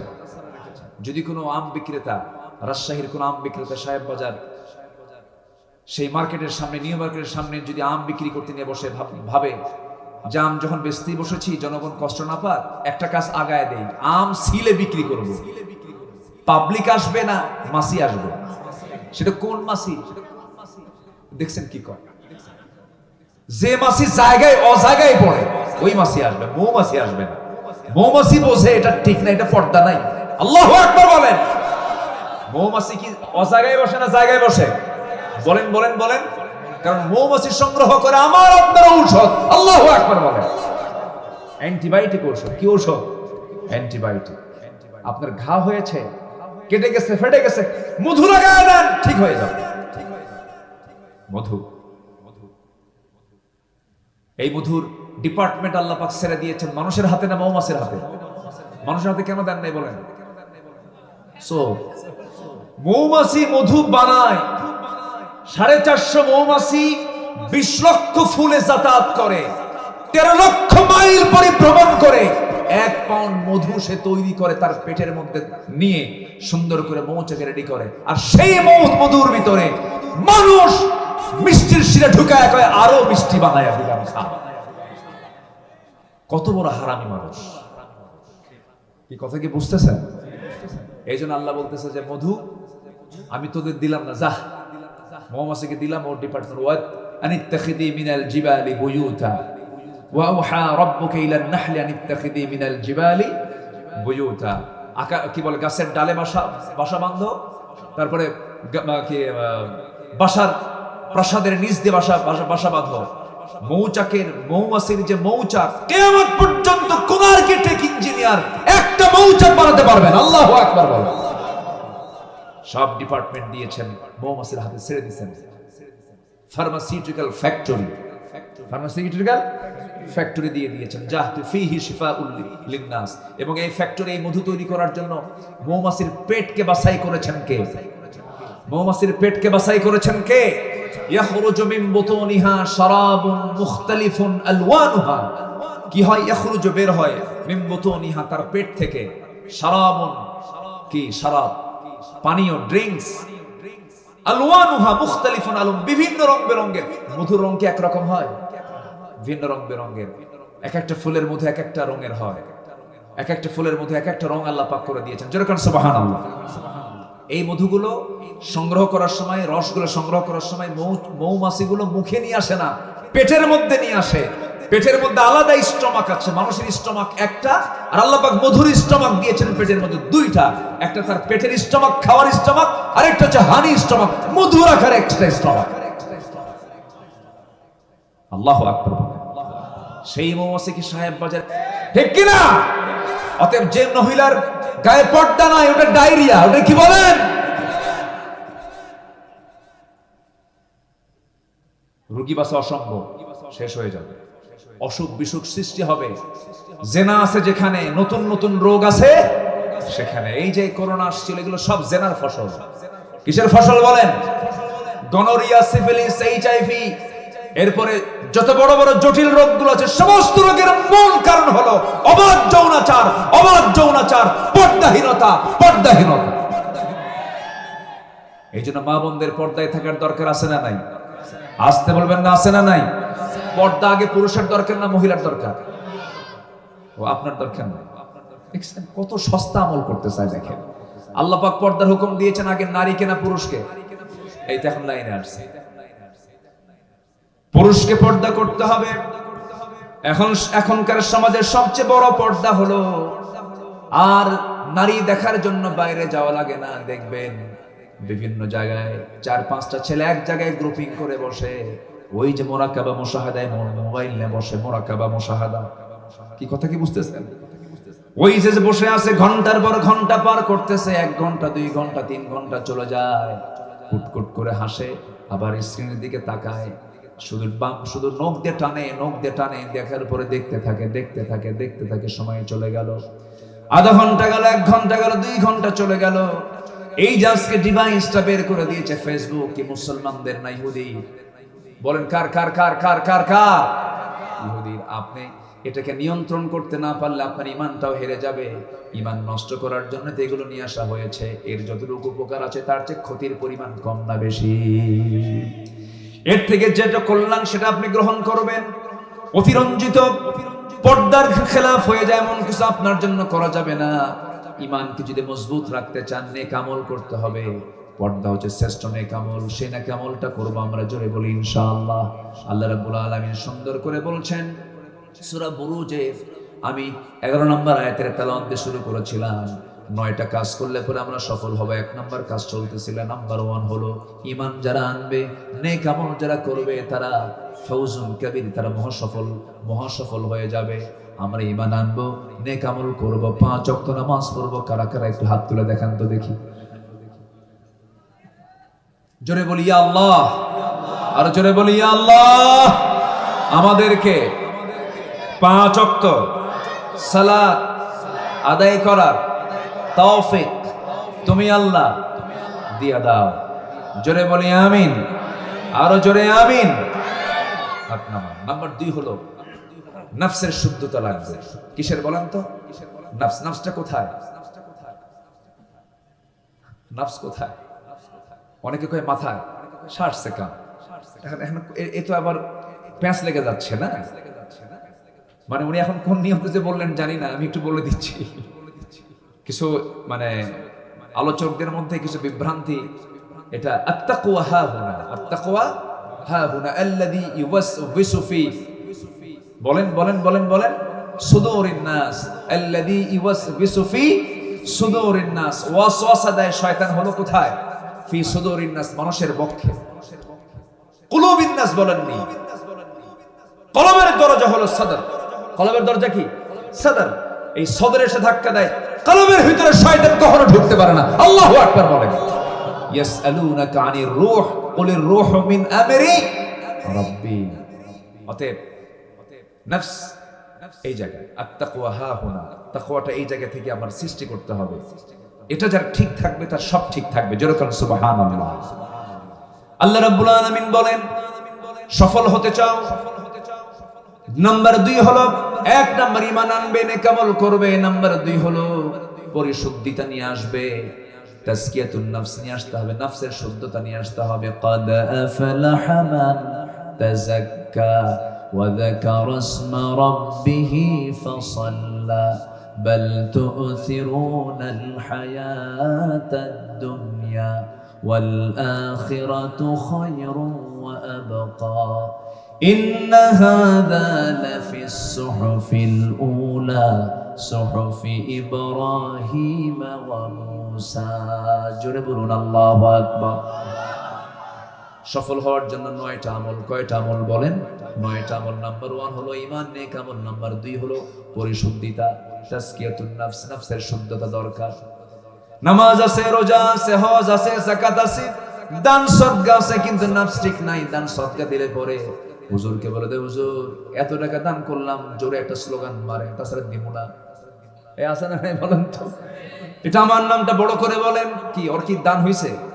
আজ থেকে দান হইছে কি ওর দান? এই জন্য নফসের শুদ্ধতা দরকার। নামাজে আসি 5 ওয়াক্ত, আমারে কমিটির মধ্যে রাখে না, ও নামাজি পড়ে না, ও কমিটির মধ্যে আছে, এ কি আছে না নাই বলেন? তাহলে ও নামাজ পড়তেছে কি হওয়ার জন্য? কমিটির সদস্য হওয়ার জন্য। তাহলে পরিশুদ্ধিতা হলো না। নাম্বার 3 হলো সত্যবাদী হতে হবে। সত্যবাদী হবে যারা, সফল হবে তারা। আল্লাহ রাব্বুল আলামিন সত্যবাদীদের ব্যাপারে বলছেন, যারা সত্যবাদী হবে, যালিকাল ফাওজুল আযীম, তারাই হবে মহা সাফল্য, সাফল্যবান। নাম্বার 4 হলো তাকওয়া অর্জন করবে যারা, তারা সফল হবে। ওয়া মাইয়ুতিইল্লাহা ওয়া রাসূলাহু ওয়া ইয়াখশাল্লাহ ওয়া ইয়াত্তাকিহি ফাউলাইকা হুমুল ফাইজুন। জোরে বলুন আল্লাহু আকবার। নাম্বার 5 হলো ধৈর্যশীল হবে যারা, আল্লাহ রাব্বুল আলামিন তাদেরকে সফল বলেছেন। ইন্নী জাযাইতুহুমুল ইয়াওমা বিমা সাবারু আন্নাহুম হুমুল ফাইজুন। জোরে বলুন আল্লাহু আকবার। নাম্বার 6 হলো আল্লাহ এবং তার রাসূলের যারা আনুগত্য করবে তারা মহাসাফল্য, সাফল্যবান হবে। ওয়া মাইয়ুতিইল্লাহা ওয়া রাসূলাহু ফাকাদ ফাযা ফাওজান আযীমা। জোরে বলুন আল্লাহু আকবার। সৎ কাজের আদেশ দিবে যারা, অসৎ কাজের বাধা দিবে যারা, তারাও সফল হবে, তারাও মহা সাফল্য, সাফল্যবান হবে। আল্লাহ রাব্বুল আলামিন সূরা ইমরান 104 নম্বর আয়াতে বলছেন, ওয়াল তাকুম মিনকুম উম্মাতুন ইয়াদউনা ইলাল খায়রি ওয়া ইয়া'মুরুনা বিল মা'রুফি ওয়া ইয়ানহাউনা আনিল মুনকার ওয়া উলাইকা হুমুল মুফলিহুন। জোরে বলুন আল্লাহু আকবার। নাম্বার 8 হলো তওবা করবে যারা, সফল হবে তারা। তওবা নাই, সফলতা নাই, তওবা নাই, মাফ নাই, তওবা নাই, আল্লাহর রহমত নাই। তওবা করব কার কাছে? সব সময় না এক সময়, বলেন এক সময় না সব সময়। গুনাহ আছে যার, তওবা করতে হবে তার। আমাদের জীবনে কারো গুনাহ নাই? গুনাহ আছে? গীবত হয়, হয় গীবত হয়। গীবত কাকে বলে? আমি খুব প্রচন্ড ভয় পাই, ওই তাফসীর যেদিন পড়েছি সেদিন দিকে প্রচন্ড ভয় পাই। অবলীলায় কেমন করে গীবত গুলো করা হয়। যদি কেউ কারো গীবত করে, গীবত হলো ওই পরচর্চা, ওই গুনার কাজ। ধরুন ভাইটা একটা ভুল কাজ করে ফেলেছে, সেই ভাইয়ের কথাটা আমি ভাইকে না বলে আমি অন্য কাউকে বলে বেড়ালাম, সত্য ঘটনাই, কিন্তু এটা তার বলে বেড়ানোটা অপছন্দের কাজ। এটা হলো গীবত। এটা কি বলেন? গীবতের কাজ। এই গীবত করে যারা মরে যাবে, যার নামে গীবত করা হয়েছে, সেই দিন কিয়ামতের দিন যে গীবতকারী, যে গীবত করেছে, যার গীবত করেছে, যে গীবত করেছে তার সমস্ত আমলনামাগুলো বিকাশ হবে। যার গীবত করা হয়েছে তার আমলনামায় কি হবে? বিকাশ, বুঝলেন তো? আমলগুলো ট্রান্সফার হয়ে যাবে। আমল ট্রান্সফার যখন হয়ে যাবে, ওই বান্দা বলবে, আল্লাহ এত রাতের তাহাজ্জুদ গেল কই, এতবার জিকির আজগার গুলো গেল কই, এত আমলগুলো, কোন আমলগুলো গেল কোথায়? সেটা আল্লাহ বলবেন, বান্দারে সব আমল তো তোর ছিল, কিন্তু যার গীবত করেছিল আমি আল্লাহ, তার আমল নামায় তোর সমস্ত আমলগুলো ট্রান্সফার করে আমি তাকে মাফ করে দিয়েছি। জোরে কোন আল্লাহু আকবার, আরো জোরে কোন আল্লাহু আকবার। তাহলে গীবত যদি করা হয়, এখানে ক্ষতি হয় কার বেশি বলেন? যে গীবত করলো না যার গীবত করা হলো? যে গীবত করলো আর যার গীবত করা হলো, তার লাভ না লস? তার লাভ না লস? অতএব যার গীবত করা হচ্ছে, যখন শুনবে আমার নামে গীবত হয়, সেই সময় সেই ব্যক্তির উচিত মিষ্টি হাতে নিয়ে ওই বাড়িতে যাও, ভাই ভালো করে গীবত কর। ঠিক আছে না? ভালো করে গীবত কর। কি আমার আমল তোর আমল নামা, আমার আমল নামা দিয়ে দিচ্ছিস, ভালো করে গীবত কর। গীবতের ধারে বসে যাব না। গীবত মানে হলো যার গীবত করছেন তার উপকার করা। তার কি করা? উপকার করা, আপনার ক্ষতি বয়ে আনা। এই জন্য গীবত করার সময় নাই, মিথ্যা সাক্ষী দেওয়ার সময় নাই, আশেপাশে কাজ করার সময় নাই। যখন সময় আসবে আল্লাহর কাছে বলবো, আল্লাহর কাছে তওবা করব। আল্লাহর কাছে তওবা করার বিভিন্ন পন্থা আছে। সাইয়্যিদুল ইস্তিগফার আছে, সাইয়্যিদুল ইস্তিগফারটা আমরা পড়ব। এরপরে ছোট্ট আস্তাগফির হলো আস্তাগফিরুল্লাহ। বলেন, কি বলেন? বলেন বলেন, আস্তাগফিরুল্লাহ, আস্তাগফিরুল্লাহ, আস্তাগফিরুল্লাহ। সালাওয়াতিহিম ইউহাফিযুন উলাইকা হুমুল ওয়ারিসুন আল্লাযীনা ইয়ারিসুনাল ফিরদাউসা হুম ফিহা খালিদুন। এই 7টা কাজ হবে যার, সফলতা আসবে তার, সে হবে জান্নাতের বাসিন্দা। জোরে কোন সুবহানাল্লাহ। আল্লাহ কবুল করুন, আল্লাহ কবুল করুন। জোরে বলি আমিন। রাত হয়েছে অনেক বেশি, আমি বুঝি যে রাত হয়েছে, যতটুকু হয়েছে আমরা বলে ফেলি আলহামদুলিল্লাহ। আমরা নামাজের মতো করে বসি, নামাজের মতো করে বসি। এটা কি চাতাল নাকি ধানের? হ্যাঁ, খুব ভালো তো। মানে আপনারা প্রিপারেশন নিয়েছিলেন, যদি ঝড় বৃষ্টি যা আসে আসুক, না এরকম আপনারা প্রিপারেশন নিয়েছিলেন, আল্লাহ তুমি বৃষ্টিও দাও, মাহফিল হবে। এমন জায়গা চয়েস করছে, মহাবৃষ্টি হলেও জায়গা ঠিক আছে, ঠিক আছে, খুব ভালো। হ্যাঁ জি, অনেক সুন্দর হয়েছে, বলি আলহামদুলিল্লাহ। যিনি এই জায়গার মালিক, আল্লাহ তুমি তাকেও পুরস্কার দিয়ে দাও। জোরে বলি আমিন। উনি কোথায়? ব্যক্তি মৃত, জি, তার সন্তানরা তো আছে, আওলাদরা আছে। জি, আসুন আমরা আল্লাহর কাছে চাবো। যে যেখানে বসে আছে আমরা চাইবো কার কাছে? আল্লাহর কাছে। সবাই বলে সুবহানাকাল্লাহুম্মা ওয়া বিহামদিকা আশহাদু আল্লা ইলাহা ইল্লা আনতা আস্তাগফিরুকা ওয়া আতুবু ইলাইকা। চিৎকার মেরে বলি, ইয়া আল্লাহ, আমার জীবনে সাগীরা কবীরা, ছোট বড় সব গুনাহ তুমি আল্লাহ মাফ করে দাও। জোরে বলুন, ইয়া রাব্বাল আলামিন, ইয়া রাব্বাল আলামিন। যে আমরা চাইবো কার কাছে? আল্লাহর কাছে। আমার বিশেষ করে মাজলুম জনপদ, অত্যন্ত মানে হৃদয় বিদারক সেই দৃশ্যগুলো